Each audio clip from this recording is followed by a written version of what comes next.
Hello दोस्तों, नमस्कार। SM किसी चैनल में मैं आप सभी लोगों का दिल से बहुत बहुत स्वागत करता हूं।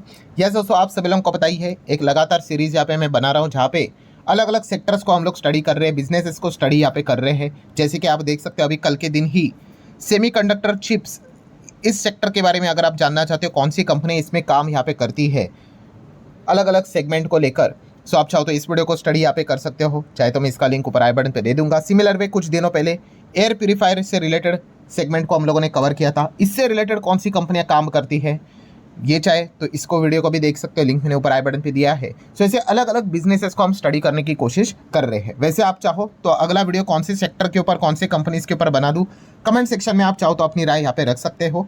सो उसके ऊपर मैं बना दूंगा। एंड यस, हमारे जो सारे वीडियोस होते हैं भाई, हम स्टडी करने की कोशिश करते हैं, कोई रिकमेंडेशन नहीं होता है। ठीक है, इसमें बहुत सारी कंपनीज को हम लोग जानने की कोशिश करेंगे और इस वीडियो में हम एक फ्यूचर ओरिएंटेड सेक्टर को कवर करने यहाँ पे जा रहे हैं। सो अगर इस सेक्टर में अगर आपकी इच्छा, मतलब आप स्टडी करना चाहते हो, तो कौन कौन सी कंपनीज इस सेगमेंट में काम करती है और इसमें मिस्टेक क्या होता है। काफ़ी लोगों को ये समझ में नहीं आता कि कौन सी कंपनी एक्चुअल में उस पर्टिकुलर सेगमेंट में कितना काम कर रही है। मतलब अभी मान के चल लो कि अगर कोई कंपनी, कोई भी XYZ सेक्टर है, वहाँ से अगर कंपनी 1% कमाती है, अब बताओ वहाँ पे क्या कोई उस कंपनी का ओवरऑल बिजनेस को कोई फ़र्क पड़ेगा? अगर 1% से ही कमाई होती है तो नहीं, बट अगर वहाँ पे कंपनी अगर 50% से कमाई कर रही है, 60% से कमाई कर रही है, या फिर पूरा बिजनेस ही उसी सेगमेंट में जुड़ा हुआ है, सो वहाँ से आने वाली खबर उस पर्टिकुलर स्टॉक के ऊपर बहुत बड़ा इंपैक्ट डालेगी, वेदर पॉजिटिव और नेगेटिव। सो ये सारी चीज़ें मैं आपको बताने की कोशिश यहाँ पे करता हूँ, तो आप खुद से उनको स्टडी यहाँ पे कर सकते हो। And yes, future oriented segment में ग्रोथ होती है, आप सभी लोगों को यहाँ पे पता ही है। सो इस सेक्टर को अगर आप स्टडी करते हो तो कौन कौन सी कंपनीज को आपने स्टडी करना चाहिए, उसी के बारे में बात करेंगे दोस्तों। तो वो सेक्टर है ड्रोन सेक्टर। यस, ड्रोन की अगर बात कर ले दोस्तों, इसका महत्व डे बाय डे हम लोग को बढ़ते हुए देखने को यहाँ पे मिल रहा है। पिछले 10-15 साल चले जाओगे पीछे, 2005 ऐसे ज़माने में चले जाओगे तो आपको ये ड्रोन बिन तो देखने को यहाँ पे नहीं मिला होगा। बट अभी ड्रोन लगातार बढ़ते हुए देखने को मिल रहा है, क्योंकि ये मल्टीपर्पज़ के लिए, मतलब अलग अलग चीज़ में यूज़ होता है। अगर आपको सामान इधर से उधर लेकर जाना है, लॉजिस्टिक में ड्रोन का इस्तेमाल होता है। डिफेंस में देखा गया तो अभी अटैक करने के लिए भी ड्रोन का इस्तेमाल होता है। देन सर्विलियंस कैमरा का इस्तेमाल भी ड्रोन में देखने को यहाँ पे मिल जाता है। देन मैपिंग की अगर बात कर ले, उसमें ड्रोन का इस्तेमाल होता है। देन कंस्ट्रक्शन साइट के ऊपर ड्रोन का इस्तेमाल यहाँ पे होता है। देन आपने देखा है बहुत सारे यूट्यूबर्स व्लॉग्स भी बनाते हैं, व्लॉग्स में भी देखा है एरियल शॉट्स लेते हैं। वो कैसे लेते हैं? ड्रोन के मदद से ही लेते हैं। देन IPL की अगर बात करें, या फिर रिसेंटली जो वुमेन वर्ल्ड कप हुआ था, आपको पता ही है, हमारे इंडिया में ही हुआ था 2025 का, जो हम जीत भी गए थे। तो वहाँ पे आपने देखा, यस, ये एंटरटेनमेंट से रिलेटेड ये जो ऐसे आकाश में ये जो डिज़ाइन बनते हैं, कैसे बनते हैं? ड्रोन से बनाते हैं। ठीक है, मतलब एक बात तो पक्की है भाई, ड्रोन का इस्तेमाल आप देख सकते हैं अलग अलग सेगमेंट में हम लोग को होते हुए देखने को मिल जाता है। देन अगर बात करें तो नगस्त्र टाइप के ड्रोन, ये ड्रोन क्या काम करते हैं? ये जाते हैं, वापस नहीं आते। यस, ये टारगेट लॉक करेंगे और वहाँ पे जाके फट जाएंगे। ये इस प्रकार के ड्रोन, मतलब आप अंदाज़ा लगा सकते हो टेक्नोलॉजी ने दुनिया बदली है।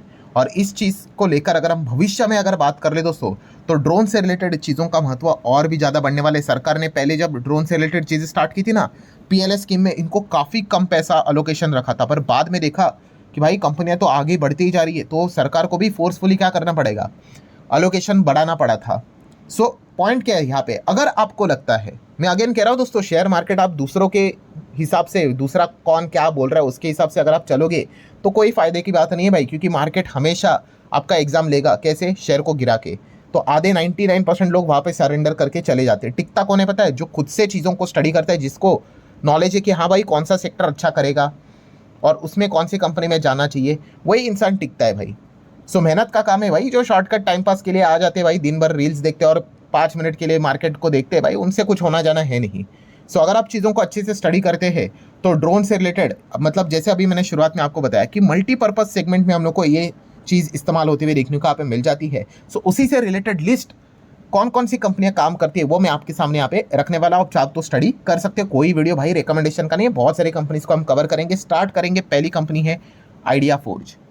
अब ये आइडिया फोर्ज जो ये कंपनी आपको देखने को मिल रही है, 2007 में स्टार्ट यहाँ पे हुई थी और आप देख सकते हो UAS मतलब अनमैन्ड एयरक्राफ्ट सिस्टम, भाई उसी को ये ड्रोन कहते हैं, उसमें ये कंपनी काम करते हैं। And let me tell you दोस्तों, इस कंपनी का पूरा धंधा ही ड्रोन के ऊपर है 100%। ठीक है, ये ड्रोन में ही काम करती है।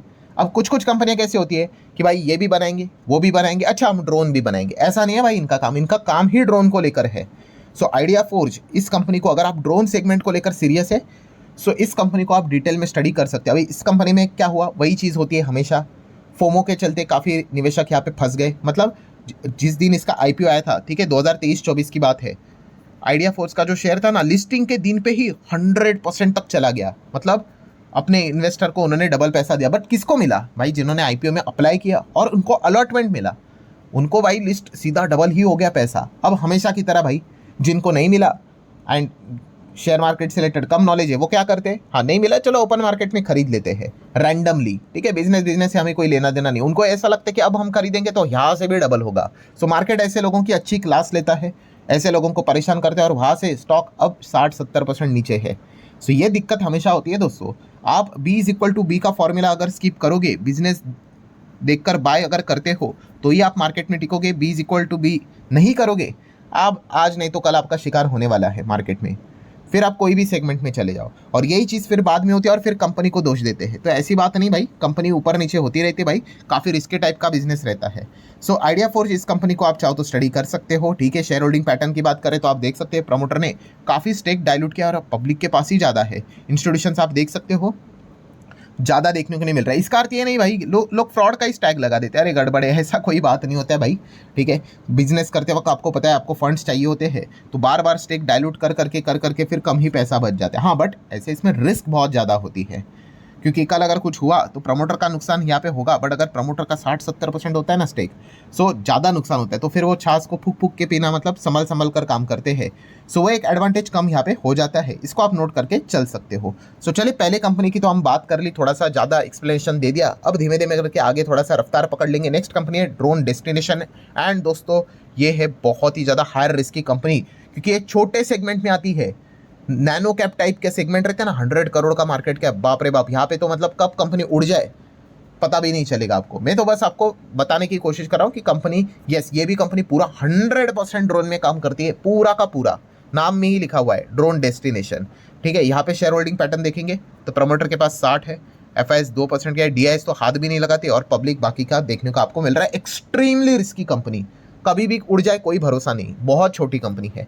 नेक्स्ट कंपनी है दोस्तों द्रोणाचार्य एरियल।